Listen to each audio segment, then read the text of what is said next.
What's going on? Not much. Same old, same old. Listen, I appreciate you joining me on this beautiful, sunny day. So when you think of the fact that you came out of Compton, LA, you went to Stanford, you're in the NFL, we're here in Beverly Hills now, why is that not enough for you from all the people looking outside in at your life right now?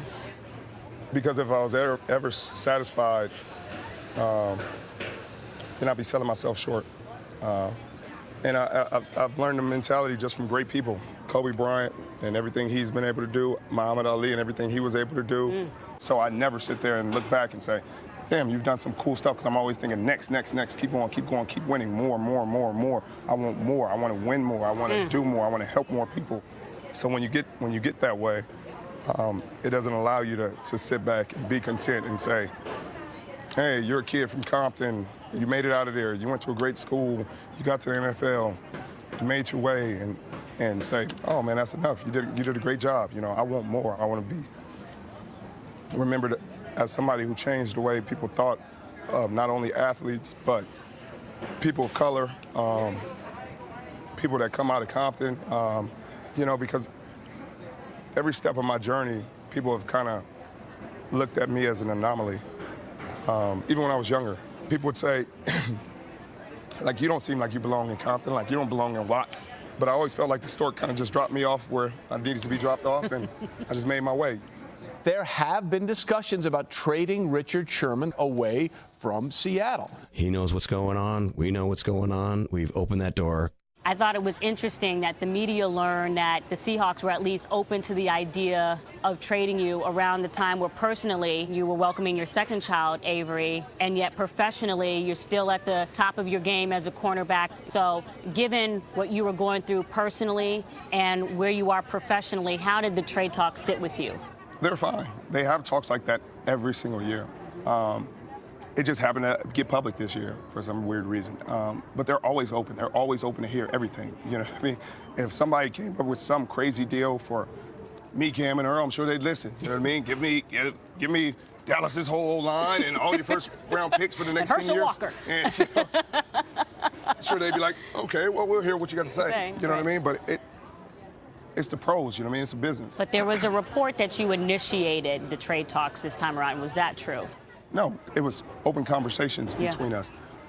They said they were, you know, they're always looking to get younger, as you know, just the way they are and the way they operate. And this was just another phase of that.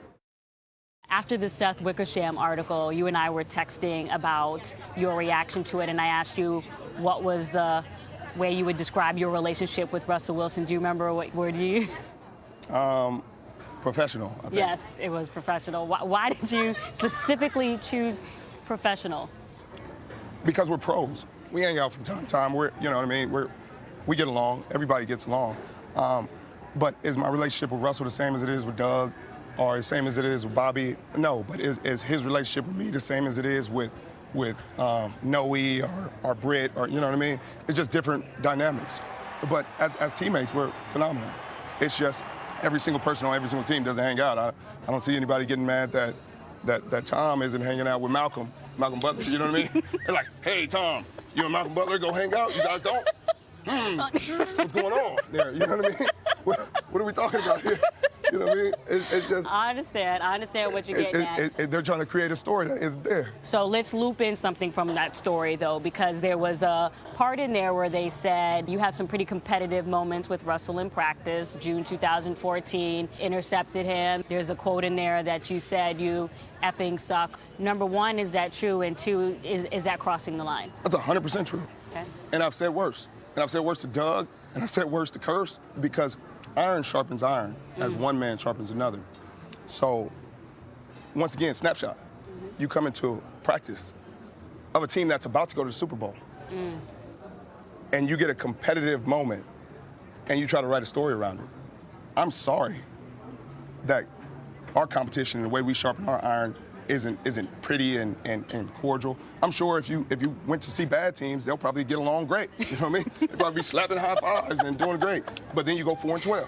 Once again, the reason that article was such nonsense is because you tried to create a rhetoric around something that was totally false. If you told me that that moment derailed our season and we went straight downhill from there, then I'd say, wow, he's on to something. Right. Like, that's incredible. Like, Right. that's a great story. What happened was we were a yard away from winning another Super Bowl. How is that not the story? We should mention that Sherman continued discussing those incidents in that ESPN report, the Wickersham that Josina mentioned, or Seth Wickersham, saying it's just one snapshot. You know, people don't always get along. In a family, things don't always go hunky-dory. We should again emphasize that ESPN stands by the reporting in that initial story. Still to come, we're leading you up to Monday Night Baseball. You know, Charlie Blackmon made his Major League debut in 2011. Wasn't even a full-time player for the Rockies until 2014. 3 years after that, he's become one of the